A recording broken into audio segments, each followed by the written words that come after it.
In this tutorial, we will see three measures of forecast quality. Which of these two forecasts are better? It's hard to tell by looking at them. Now, which of these two are better? The one on top certainly looks better, but how do we know? What we need is some measure of how good a forecast we have. We will be looking at three measures of forecast quality. The first is the mean absolute deviation, or MAD. The MAD is the average of the absolute value of the forecast errors. It is by far the most common measure of forecast error. The smaller the MAD, the better. The second is the mean squared error, or MSE. The MSE is the average of the squared forecast errors. Like the MAD, the smaller the MSE, the better. The MSE is also used to prepare forecast control charts, a topic for a later tutorial. The third is the mean absolute percent error, or MAPE. The MAPE is the average of the absolute percent error. Like the MAD and MSE, the smaller the MAPE, the better. The formulas for the MAD, MSE, and MAPE are shown on the slide. Notice that with the MAD and MAPE you divide by n, while with the MSE you divide by n-1. The MAD is the easiest to compute and the most commonly used measurement. It weighs forecast errors linearly. That is, each has the same relative impact on the calculations. The MSE uses squared error terms. Squaring the error terms gives more weight to the larger errors. One problem with the MAD and MSE is that their values are dependent on the units used for measurement and on their magnitude. That is, the MAD for a forecast with a larger number of units will be larger than a MAD for a forecast with smaller number of units, even if the forecast is more accurate. The MAPE overcomes this limitation by converting errors to percentages and thus putting them in perspective. The MAD can be used to compare forecasts on the same product over time or to compare different parameters over the same data, but the MAPE should be used to compare forecasts over different products. The slide shows the second bonus forecast from the trend-adjusted exponential smoothing forecast using method 1. We wish to calculate the MAD, MSE, and MAPE for this forecast. These calculations require both an actual value and a forecast value in the period to include that period in the calculations. There's no forecast value in periods 1 through 4, so those periods will be excluded from the calculations. Likewise, there's no actual value in period 11, so it too will be excluded from the calculations. First, we will calculate the value of actual minus forecast for each period. For period 5, 305 minus 303.33 equals 1.67. For period 6, 315 minus 316.83 equals negative 1.83. For period 7, 331 minus 330.03 equals 0.97. For period 8, 342 minus 343.46 equals negative 1.46. For period 9, 350 minus 356.67 equals negative 6.67. For period 10, 370 minus 369.32 equals 0.68. The next step is to find the absolute value of the actual minus forecast values we just computed. For period 5, the absolute value of 1.67 equals 1.67. For period 6, the absolute value of negative 1.83 equals 1.83. For period 7, the absolute value of 0.97 equals 0.97. For period 8, the absolute value of negative 1.46 equals 1.46. For period 9, the absolute value of negative 6.67 equals 6.67. For period 10, the absolute value of 0.68 equals 0.68. Now we compute the total for this column. 1.67 plus 1.83 plus 0.97 plus 1.46 plus 6.67 plus 0.68 equals 13.28. The next step is to take the actual minus forecast numbers and square them.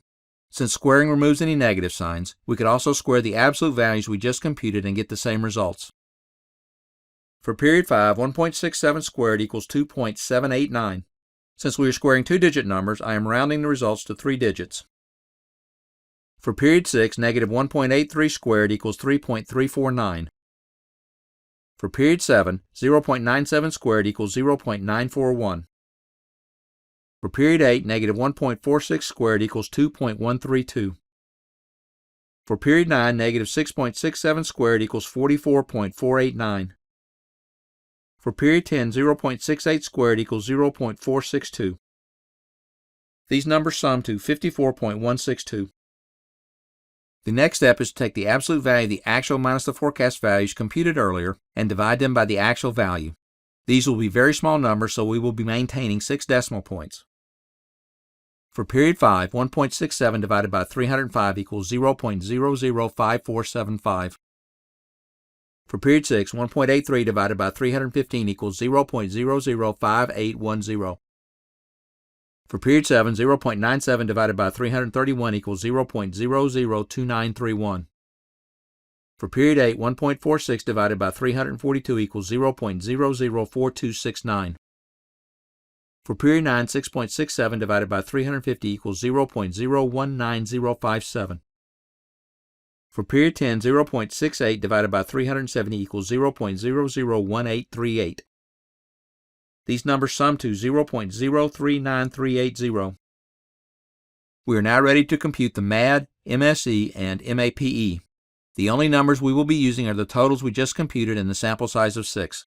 For the sample size, we are using a count of just those periods where we have both an actual and a forecast value. In this case, that is periods 6 through 10. The mean absolute deviation, or MAD, is computed as the sum of the absolute values of the actual minus the forecast all divided by n.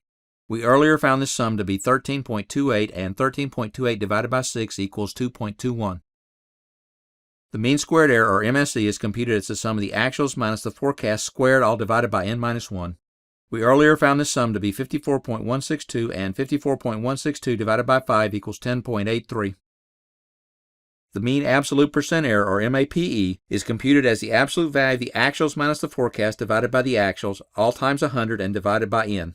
We earlier found this sum to be 0.039380, and the calculations yield a MAPE of 0.66. So, what do these numbers tell us? Nothing, really. The measures are intended to compare different parameters for a forecast or to compare different forecasting methods. One MAD, MSE, or MAPE by itself tells us nothing since we have nothing to compare it with. We will revisit this issue after working another example. The slide shows the second bonus forecast from the trend-adjusted exponential smoothing forecast using method 2. We wish to calculate the MAD, MSE, and MAPE for this forecast. Since you've seen an example already, let me suggest that you pause the video and try to work this problem on your own. Once you're done, you can use the video to check your work and spot any mistakes you might have made.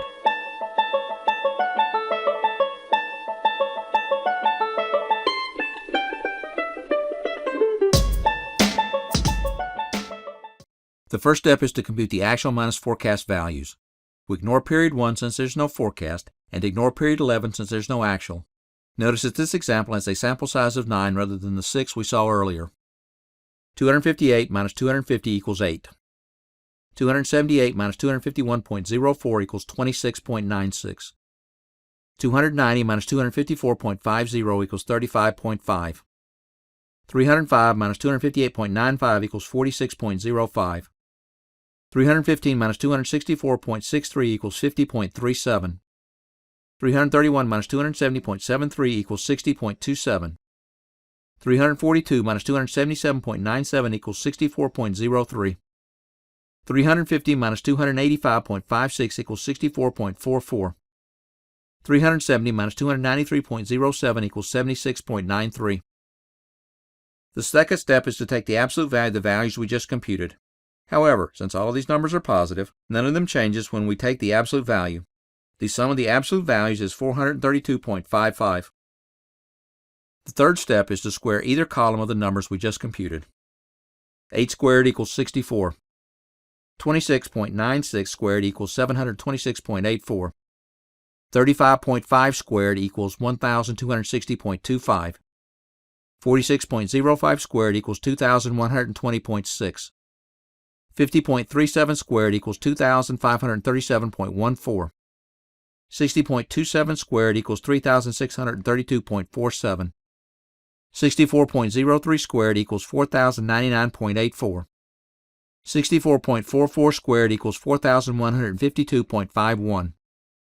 76.93 squared equals 5918.23. These values sum to 24,511.89.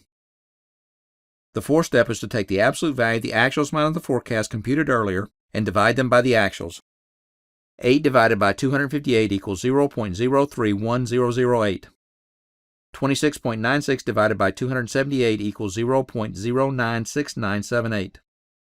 35.5 divided by 290 equals 0.122414. 46.05 divided by 305 equals 0.150984. 50.37 divided by 315 equals 0.159905. 60.27 divided by 331 equals 0.182085. 64.03 divided by 242 equals 0.187222.